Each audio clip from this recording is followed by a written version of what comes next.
Hey, hello. Balik lagi di channel Spoiler Moon dan kita akan bahas lagi kelanjutan dari part sebelumnya. Ya, akhirnya Ane bisa update lagi ya. Gokil, lama banget lu bang penyembuhan. Ya, terima kasih lah untuk semuanya yang sudah mendoakan dan alhamdulillah puji Tuhan operasi gua lancar meskipun kemarin baru lepas perban dan darah sesekali masih ada mengalir. Wah, itu bener-bener pengalaman yang kayak gokil banget. Pas kasanya ditarik, aduh udah kayak nadi ditarik, ngeri sakit. Tapi oke, kita akan bahas lagi kelanjutan dari video sebelumnya. Dan ini kita sudah ada di penghujung cerita gitu ya. Nanti setelah part kali ini hanya tinggal 15 bab atau kurang lebih ya 3 video. So langsung aja tanpa banyak basa-basi kita akan masuk ke part berikutnya. Tapi sebelumnya gua review sedikit. Di part sebelumnya Sofan tahu bahwa dia adalah sebuah pion yang digerakkan oleh para kaisar kuno. Ya, tentu tujuan dari masing-masing pihak itu berbeda, tapi Sofan tetap menjalani itu meski dia tahu. Ya, memang seperti itulah Sofan. Dan di bagian akhir Sofan sudah mendapatkan Dao dari Kaisar Cinta, lalu dia dalam perjalanan kembali menuju tempat Kaisar Surga. So, mari kita lanjutkan pembahasan ini ke part 262, di mana part kali ini Ane ambil dari bab 1293 sampai 1299. Ya, sembari menunggu Sofan dalam perjalanan, kita akan melihat sisi yang lain.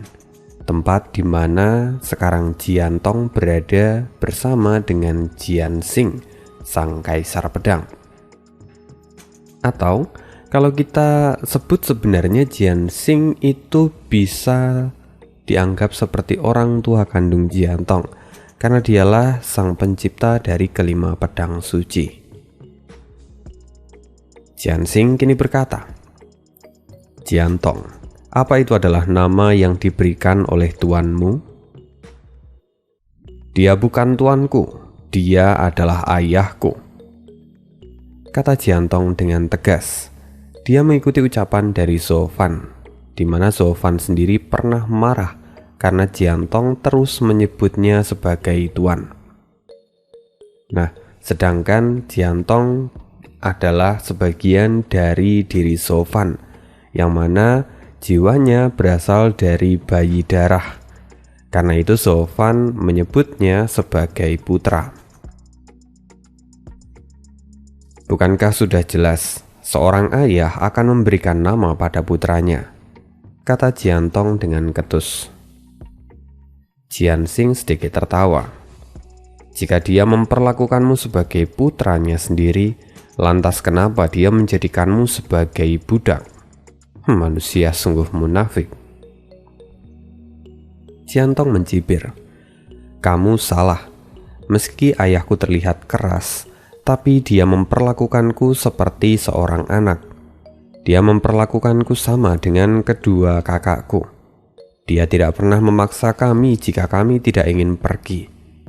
Bahkan jika aku awalnya hanya seorang pedang, dia tetap memperlakukanku layaknya seorang putra." Mendengar itu Jianxing diam untuk beberapa saat. Sampai kemudian dia berkata lagi, "Jalan menuju surga itu kejam namun sederhana. Tidak serumit pemikiran manusia. Oleh karena itu 10 kaisar kuno bisa membentuk 10 dao surgawi. Tapi sesungguhnya jalan menuju surga hanya satu. Karena itu pada akhirnya semuanya harus kembali menjadi satu." Jiantong mengerutkan keningnya. "Apa yang kamu katakan tidak ada hubungannya dengan ayahku. Lantas kenapa kalian melibatkannya dalam semua ini?" Jiantong tampak kesal. Sepintas memang tidak ada, tapi ayahmu adalah pusat dari jalan ini. Dia yang akan mengintegrasikan jalan surga dan kemanusiaan. Ya, sebentar lagi kita akan segera mengetahuinya, kata Jian Xing. Mendengar itu, hati Jiantong bergetar dan merasa tidak nyaman. Ayo pergi temui tuanmu, karena mungkin ini adalah kali terakhir kamu bisa bertemu dengannya, kata Jian Xing sambil menyeringai. Setelah itu Jian Xing segera bergegas pergi, dan Jiantong mengikutinya dari belakang. Setelah beberapa saat, keduanya datang ke sebuah pondok, tempat di mana sang kaisar surga berada. Jian Xing segera memberi salam. Lapor, semuanya sudah siap. Di mana ayahku? Potong Jiantong yang tampak kesal. Dan di saat itu, King Chen yang tampak serius tidak menjawab dan dia hanya diam di sana. Singkatnya, tidak ada seorang pun dari mereka yang memberikan jawaban dari pertanyaan Jiantong. Sampai akhirnya, Sofan sendiri yang datang di kejauhan. Semua orang kini melihatnya dengan wajah serius. Kaisar surga sendiri kini tampak menyeringai saat melihat Sofan datang. Apa yang kukatakan, wanita itu pasti akan memberikannya padamu. Sekarang, wahai kamu keturunan Jiuyou, seraplah semua warisan yang kamu dapatkan. Dengan begitu kamu akan bisa mencapai puncak Rana Sein dan menerobos ke tempat yang lebih tinggi. Sofan agak bingung dengan apa yang ia dengar. Apa kamu ingin aku menyerap semua keterampilan mereka? Tentu saja. Jika tidak, kenapa aku membiarkanmu melakukan semua ini? Kamu memenuhi syarat dasar dan kamu bisa berkembang mencapai ranah yang lebih tinggi karenanya. Selain itu, bukan hanya aku, tapi seluruh kaisar yang memberimu warisan mereka juga menginginkan hal yang sama. Sekarang gunakan waktumu dengan baik dan mulailah menyerapnya, kata Kaisar Surga sambil tersenyum dengan misterius. Bagaimana mungkin? Bukankah tujuan kalian tidaklah sama? Kamu tidak perlu terlalu memikirkannya. Kamu hanyalah pion, jadi kamu tidak punya banyak pilihan untuk tawar-menawar. Lakukanlah apa yang harus kamu lakukan, kata Kaisar Surga dengan tatapan dingin. Sofan masih diam karena dia masih ragu dengan apa yang harus dia lakukan. Melihat ini, Kaisar Surga menyeringai lagi dan berkata, "Kamu masih ragu? Apa kamu takut kalau akan diserang balik oleh jalan iblis milikmu karena mempraktekkan dao dari jalan surga? Jika itu yang kau takutkan, aku akan membantumu. Aku bisa menekan jumlah energi yang mengganggu dan mempercepat proses latihanmu. Jika kau masih tidak mau juga, maka jangan lupa bahwa kesabaranku ada batasnya. Jika kau tidak segera melakukannya, maka akan kuambil alih semua warisan itu untuk diriku sendiri." Wajah Sofan menjadi gelap. Dia tidak punya pilihan lain. Segera dia duduk dan aura hitam menyelimuti tubuhnya. Segera dao yang ada di dalam tubuhnya mulai bergejolak dan aura hitam berusaha menelannya. Hingga pada akhirnya, aura hitam itu berubah seperti badai yang mengerikan. Melihat ini, cucu tampak sangat khawatir. Namun, Kaisar Surga tampak tertawa dan terlihat puas. "Bagus, gunakan waktumu dengan baik. Sekarang kamu akan segera mengalami banyak terobosan besar." Langit mulai bergejolak saat badai aura hitam itu mengamuk di sekitar Sofan. Kaisar Surga berkata lagi, Sekarang dunia purba telah terbuka. Langit dan bumi akan kembali ke keadaan tersucinya. Akhirnya, setelah sekian lama, manusia yang mencemari bumi dengan iblis di dalam hatinya kini telah mencapai akhir cerita.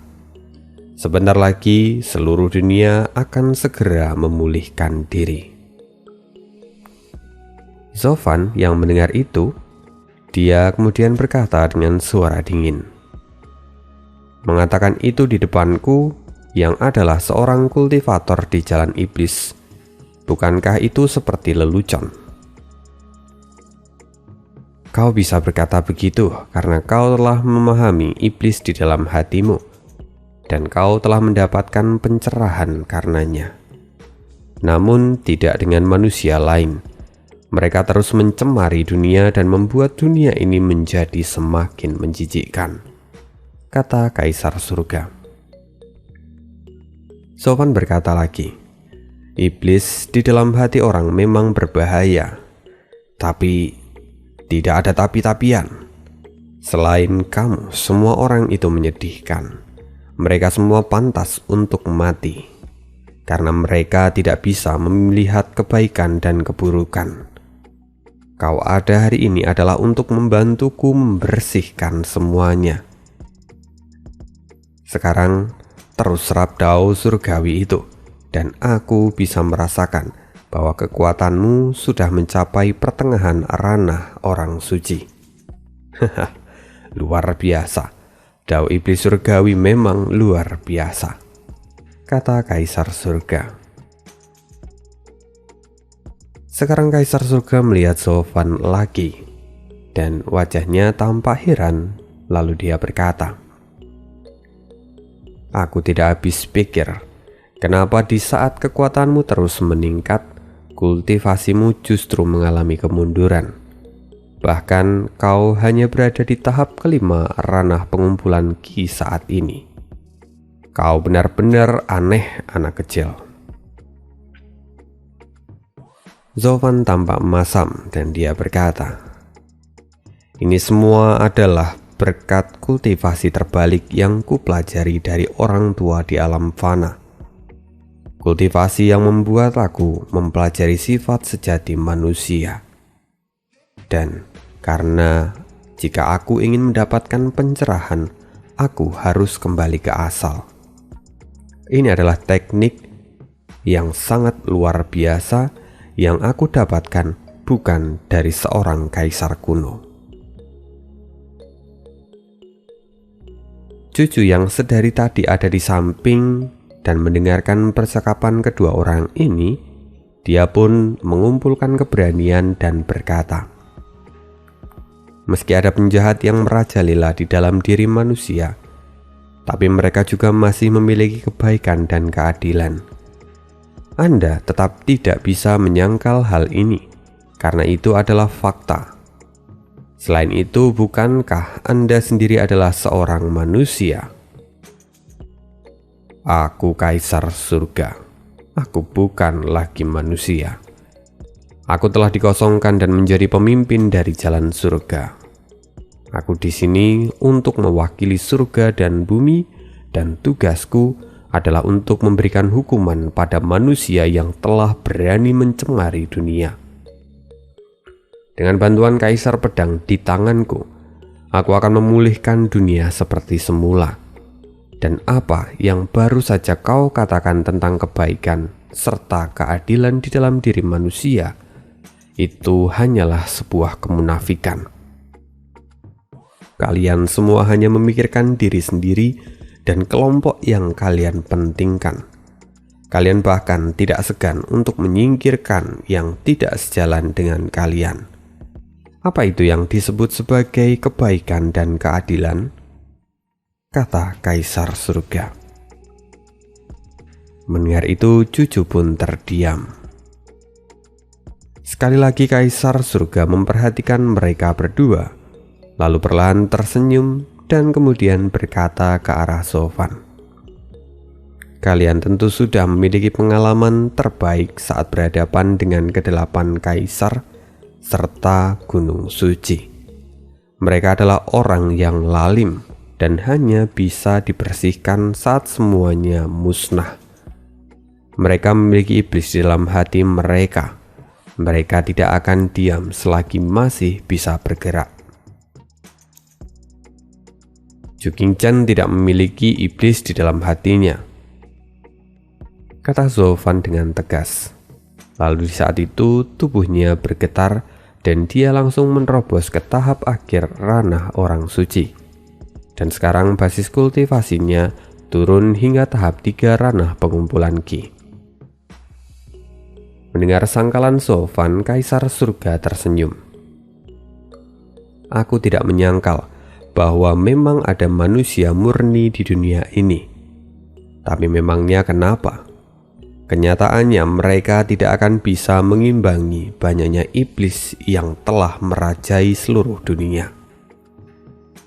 Zhou Fan, kau tentunya bisa mengetahui semua ini karena kau berkultivasi di jalan iblis. Semua manusia memiliki benih iblis, dan seiring berjalannya waktu, mereka akan menjadi iblis yang sejati. Dan sekarang sudah waktunya.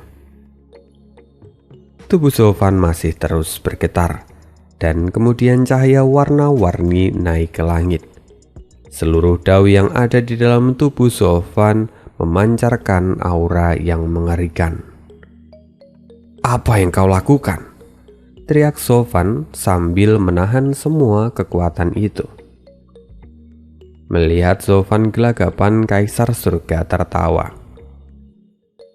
Kini seluruh tubuh Zhou Fan memancarkan cahaya warna-warni, dan setiap pembuluh darahnya pun seperti mau pecah. Kekuatannya terus meningkat, tapi tiba-tiba arusnya berbalik, seolah seluruh kekuatan itu dipaksa untuk keluar dan dialihkan. Bagus, kau melakukan tugasmu dengan sangat baik, kata Kaisar Surga sambil tertawa, dan mata Dewa Kongmingnya kini mulai bercahaya. Cucu sangat khawatir. Dia langsung berlari ke arah Zhou Fan. Tapi Kaisar Surga melambaikan tangannya dan menghempaskan Cucu. Karena itu Cucu langsung terkapar di tanah dan wajahnya pucat. Melihat ini Zhou Fan menggertakkan gigi dan sangat marah. Tapi Kaisar Surga berkata, "Tidak perlu khawatir, aku hanya menyelamatkan gadis itu. Jika dia mendekatimu maka dia akan terkontaminasi lalu mati tanpa disadari. Sekarang dia hanya pingsan dan setelah beberapa saat dia akan segera sadarkan diri. Meskipun aku tidak yakin bahwa dia masih akan selamat setelah itu, karena tugasku adalah membersihkan dunia." Kaisar Surga, Dao Kaisar bukanlah sesuatu yang bisa dipegang secara bebas. Itu memang benar. Untuk manusia seperti kalian itu jelas tidak bisa. Tapi aku adalah Kaisar Surga, penguasa Dao Surgawi. Aku tentu memiliki kekuatan untuk melakukannya, kata Kaisar Surga sambil tertawa dengan keras. Sekarang Zhou Fan terus merasakan kesakitan dan dia meraung-raung dengan suara keras. Seluruh tubuhnya seolah-olah diperas. Satu gumpalan cahaya warna-warni akhirnya keluar dari dalam tubuh Zhou Fan dan masuk ke dalam mata Dewa Kongming milik Kaisar Surga. Bagus, Dao Kaisar Badi, akhirnya kudapatkan. Kaisar Surga tampak tertawa dengan puas. Zhou Fan. Di bawah Cucu mulai sadarkan diri. Meski pandangannya masih kabur, dia melihat Zhou Fan yang kini kesakitan. Jiantong yang juga ada di sana tidak tega melihat ayahnya kesakitan. Dari tadi dia ingin menyerang, tapi di bawah kuasa mata Dewa Kongming sang Kaisar Surga, dia tidak bisa bergerak dengan bebas. Lagi, sebuah bola cahaya warna-warni masuk ke pupil mata Dewa Kongming Kaisar Surga. Sofan meraung kesakitan, dan semua terus berlanjut sampai akhirnya yang terakhir. Dao Kaisar Cinta, akhirnya ku dapatkan, kata Kaisar Surga sambil tertawa dengan keras. Jiantong melihat semua itu, dan air matanya sudah terurai. Dia pun berseru, "Kaisar Surga, kau telah mendapatkan apa yang kau inginkan. Jadi lepaskan ayahku sekarang." Kaisar Surga menoleh. "Kau salah. Aku masih belum mendapatkan semua yang kuinginkan. Karena itu aku tidak akan melepaskannya." "Apa yang kau inginkan?" "Kemanusiaan tertinggi. Apa yang hanya dimiliki Sofan. Dao reinkarnasi." Mata Dewa Kongming kembali bersinar lebih terang. Tubuh Sofan sangat lemah, dan kini seluruh tubuhnya sudah seperti dihujani puluhan ribu pisau. Darah tidak kunjung berhenti keluar. Dia benar-benar diambang kehancuran. "Berhenti, bukankah kau sudah cukup? Jika ini dilanjutkan maka jiwa ayahku akan benar-benar hancur. Dia tidak akan lagi bisa hidup," teriak Jiantong. Inilah jalan yang dia pilih. Dia tentunya sudah tahu semua ini, bahwa jika dia kalah dalam pertaruhan ini, dia akan mati. Itu adalah harga yang pantas. Ini akan menjadi perpisahan, maka katakan sampai jumpa padanya, kata Kaisar Surga sambil tertawa. "Ayah!"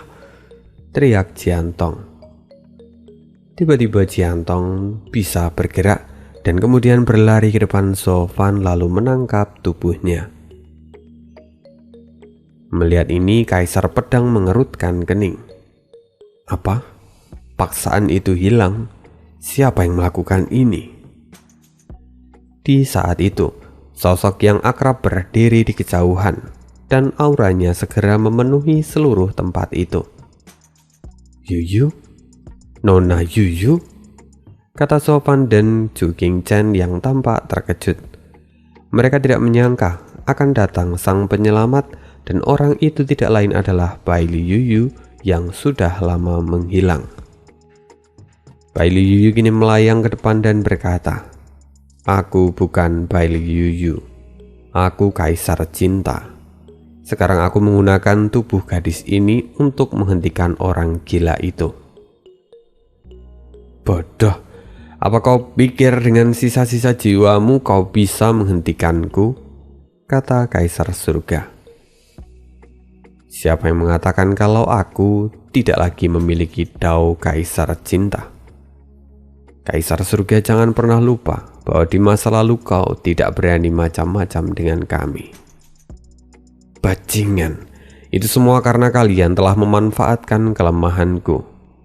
Jika bukan karena trik licik kalian yang menyerang secara diam-diam dan juga bantuan dari adikku yang tidak bermoral itu, apa kalian pikir kalian bisa melukaiku?"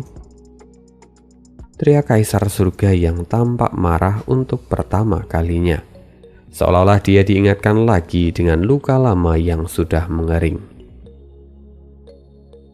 "Tidak peduli apapun yang kau katakan, tapi pada dasarnya Dao Cintaku adalah musuh alami dari Dao Surgamu. Sekarang kau telah menelan semua Dao kami dan waktumu tidak akan cukup untuk menyerap semuanya. Dengan Dao Cintaku akan kuinfeksi seluruh Dao milikmu dan kuhancurkan basis kultivasimu yang kejam."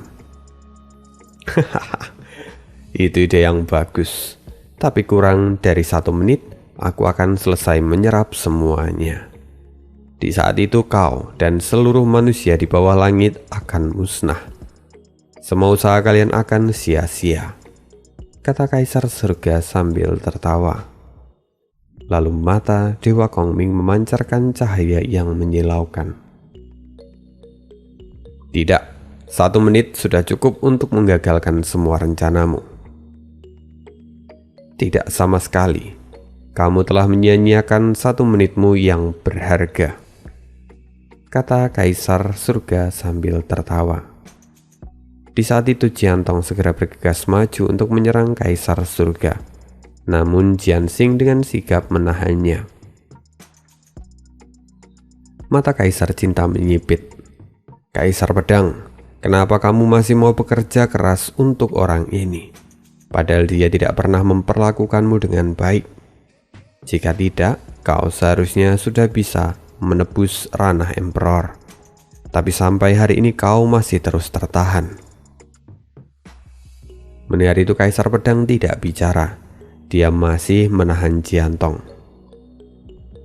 Lalu setelah itu dia berkata, aku tidak bisa menjamin apa yang akan terjadi di masa depan.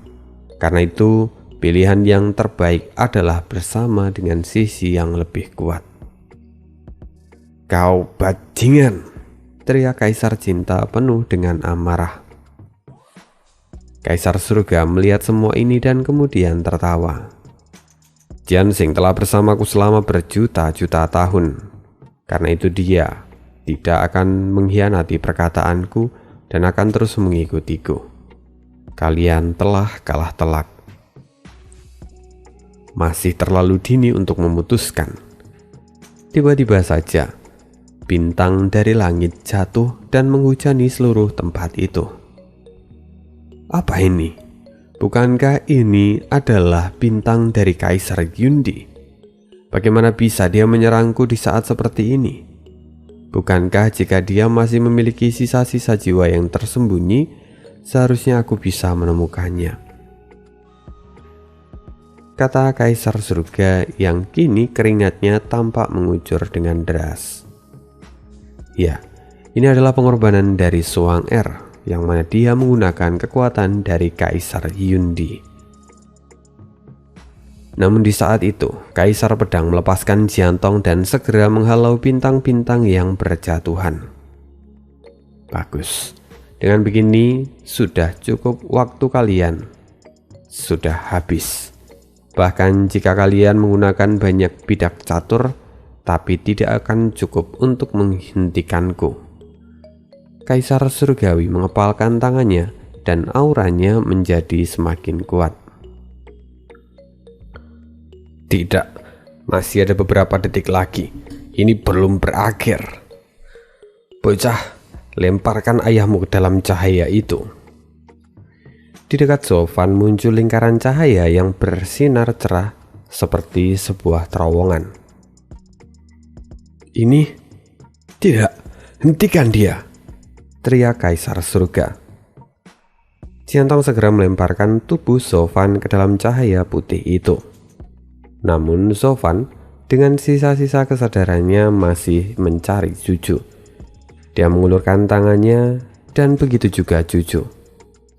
Sayang sekali, kali ini mereka tidak bisa pergi bersama, alias mereka harus terpisah. Zofan masuk ke dalam cahaya itu dan kemudian tubuh Baili Yuyu mulai memudar dan berubah menjadi debu berwarna pink. Sial, orang-orang ini benar-benar tidak mengenal kata menyerah.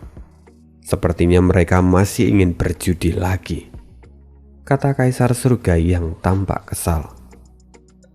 Pada akhirnya, di sana hanya tertinggal Kaisar Surga, Kaisar Pedang, Jiantong, serta Juju. Kaisar Surga mengepalkan tangannya. Sekarang aku akan stabilkan Dao Cinta ini terlebih dahulu. Lalu kita akan pergi ke Tianji Samsara untuk mengambil kembali Dao reinkarnasi yang anak itu bawa. Baik, kata Kaisar Pedang. Setelah itu, Jiantong segera membawa Juju pergi meninggalkan tempat itu. Mereka tidak dikejar, lantaran di mata Kaisar Surga, keduanya hanyalah semut. Jadi hidup atau mati mereka tidak terlalu penting baginya. Sampai akhirnya Jiantong membawa Juju dengan tujuan untuk kembali ke kota Luo, tempat di mana keluarga Luo itu berada. Tapi di tengah-tengah perjalanan mereka melihat orang-orang dari keluarga Luo dan segera berhenti. "Apa yang terjadi di sini?" tanya Cucu ketika melihat kerumunan di sana. Nona Suang-er baru saja membentuk formasi, lalu tubuhnya menghilang menjadi bulu, kata Dan Gingseng dengan wajah sedih. "Apa? Dia berubah menjadi bulu?" Cucu terkejut. Namun mereka tidak punya waktu untuk bersedih. Jiantong segera menyadarkan mereka dan berkata, "Kita tidak punya banyak waktu untuk sekarang. Kita harus segera pergi dari tempat ini terlebih dahulu." "Pergi? Lantas bagaimana dengan Steward Suo?" "Masalah itu sulit untuk dijelaskan. Jadi ayo pergi terlebih dahulu dan akan kuceritakan semuanya nanti saat kembali," kata Jiantong yang kemudian kembali membantu Cucu untuk meninggalkan tempat itu. Dan Gingseng masih tampak bingung, tapi segera mengikuti keduanya. Begitu juga dengan seluruh anggota keluarga Luo yang ada di sana. Mereka segera pergi meninggalkan tempat itu. Di sisi lain, di sebuah ruang yang gelap, tiba-tiba sebuah bintang jatuh dan berhenti di dekat Sofan. "Kak So," sebuah suara muncul dan bintang itu berubah menjadi sosok Suang-er yang kini mengenakan gaun putih. "Suang-er, kenapa kamu berwujud jiwa? Apa ini juga adalah pengaturan dari Kaisar Yundi?" tanya Sofan dengan wajah panik. Suang-er pun kemudian menganggukkan kepala perlahan. Wajah Sofan tampak pahit dan dia berkata, "Kenapa kamu melakukan ini?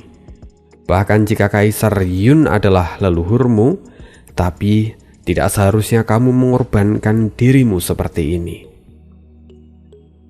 "Tidak, aku melakukannya karena keinginanku sendiri."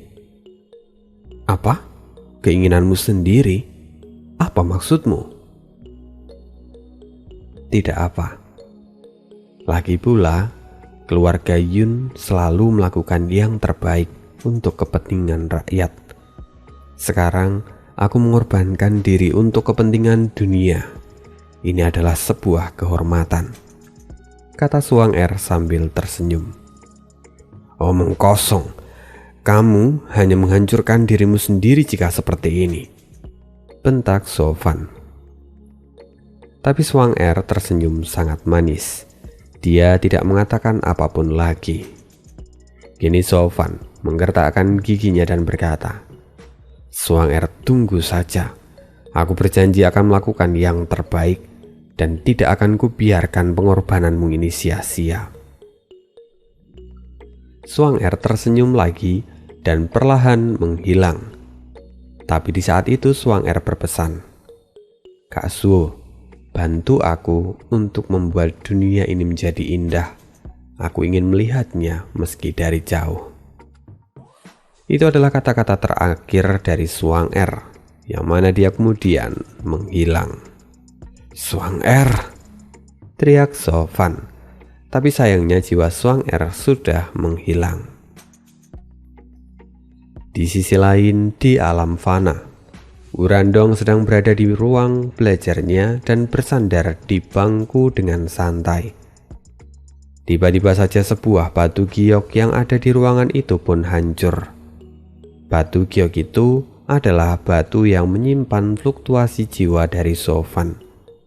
Benda itu adalah apa yang Sofan percayakan pada Wurandong sebagai tanda jika Sofan sewaktu-waktu meminta bantuan.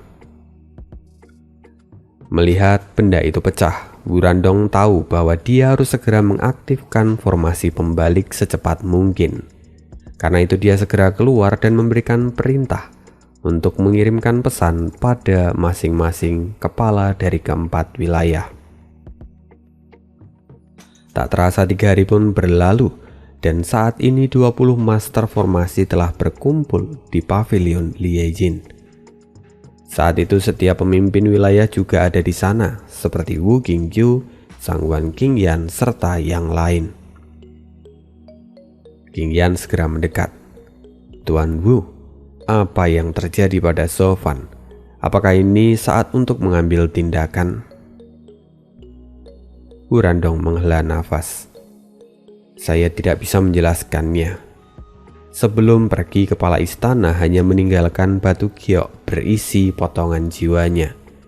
Dia mengatakan kalau batu ini pecah, maka saya harus segera mengaktifkan formasi membalik menuju alam kudus. Karena itulah saya meminta Anda semua hari ini untuk berkumpul.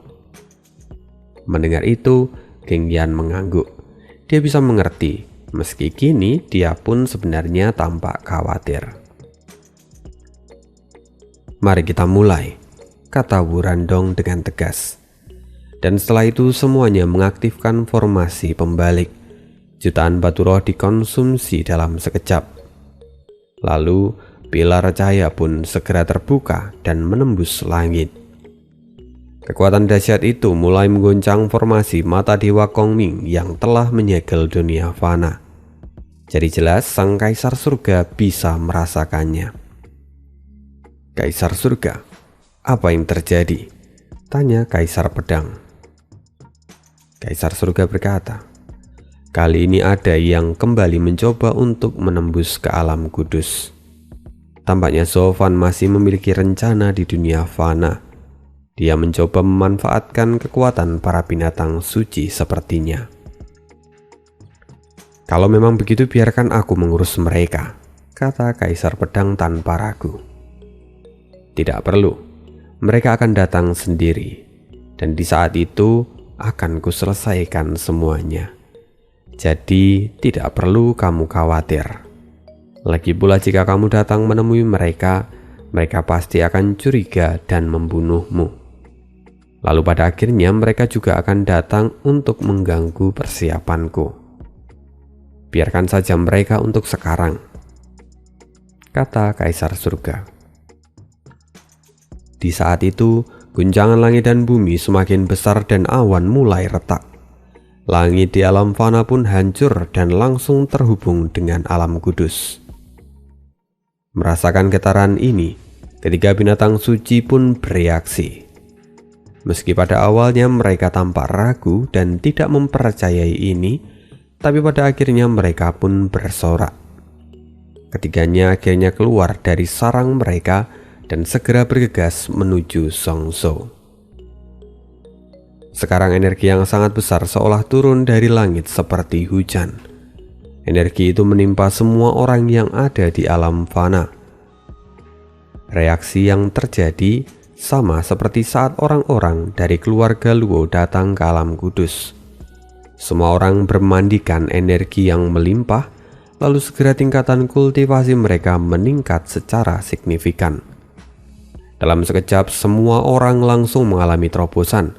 Bahkan orang biasa di pasar pun langsung duduk bersila untuk melatih kultivasinya. Di sisi lain, para pemimpin wilayah seperti Wu Randong, Sangguan King Yan, Wu Qingyun, dan yang lain-lain, mereka juga melakukan lompatan yang besar. Dalam sekejap, mereka sudah mencapai puncak ranah Raja Roh. Ini sungguh luar biasa. Apa sebenarnya yang direncanakan oleh Sofan?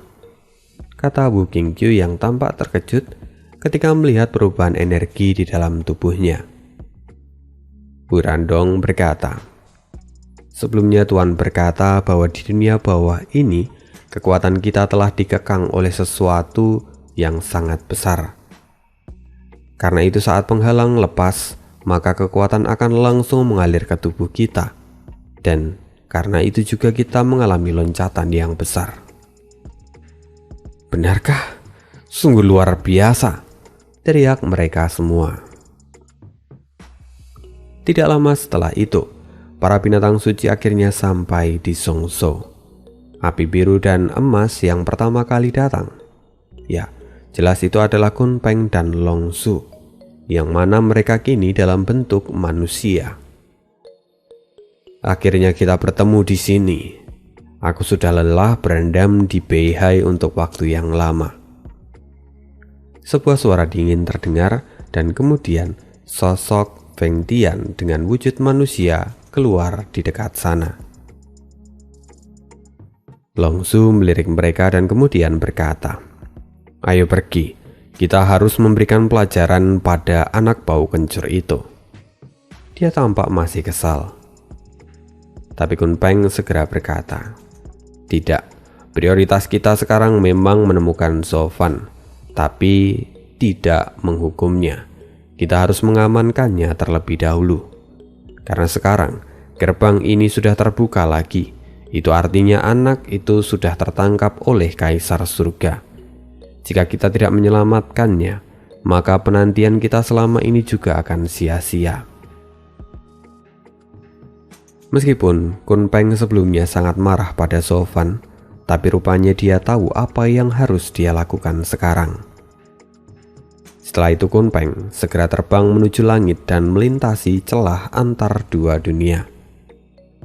Long Su pun mengikutinya dari belakang, dan Feng Tian yang tampak acuh tak acuh, dia mengangkat bahunya lalu kemudian ikut pergi mengikuti dua orang lainnya. Akhirnya ketiga sosok itu segera melintasi kedua dunia dan tiba di alam kudus dalam waktu singkat. Ketika merasakan aura yang menindas dari ketiga binatang suci, seluruh binatang roh yang ada di alam kudus langsung bersujud tanpa terkecuali. Bawahan memberi hormat pada leluhur Kun Peng. Bawahan memberi hormat pada leluhur Long Su. Bawahan memberi hormat pada leluhur Feng Tian. Para binatang roh segera menyambut leluhur mereka masing-masing. Long Su masih tampak geram dan berkata, "Pergilah dan temukan Zhou Fan untukku." Para binatang roh terkejut ketika mendengar itu. Kemudian salah satu dari mereka berkata, "Leluhur, apakah yang sedang Anda cari adalah Zhou Fan, pengurus rumah tangga dari keluarga Luo?" "Ya, itu benar. Apa kalian tahu di mana dia sekarang?" "Lapor leluhur, saat ini kepala pengurus rumah tangga Zhou Fan bersama dengan para binatang roh serta semua orang pergi untuk menyerang Gunung Suci. Sebelumnya, Steward Zuo mengatakan kalau semua ini adalah perintah dari para leluhur." "Apa? Bajingan itu berani menggunakan nama kami untuk kepentingannya sendiri?" Long Su tampak geram. "Sekarang bawa aku untuk menemui mereka." Tapi leluhur, itu tidak bisa." "Tidak bisa? Kenapa?" "Sudah selesai. Dia sudah mati," kata binatang roh itu dengan ragu-ragu. "Apa? Dia mati? Seluruh kerja keras kami berakhir sia-sia?" Kun Peng tampak masam dan terpuruk ketika mendengar ucapan itu. "Ya, apakah Zhou Fan mati?" Ya, dia ada di ujung kematian ya, ada antara mati dan tidak. Nah, di bagian berikutnya kita akan melihat identitas asli dari Zhou Fan. Siapa sebenarnya dia, dan pasti sudah banyak yang spoiler juga sih. Tapi kita akan lihat bersama nanti di part berikutnya. So, ya, sampai jumpa lagi di next video. Bye.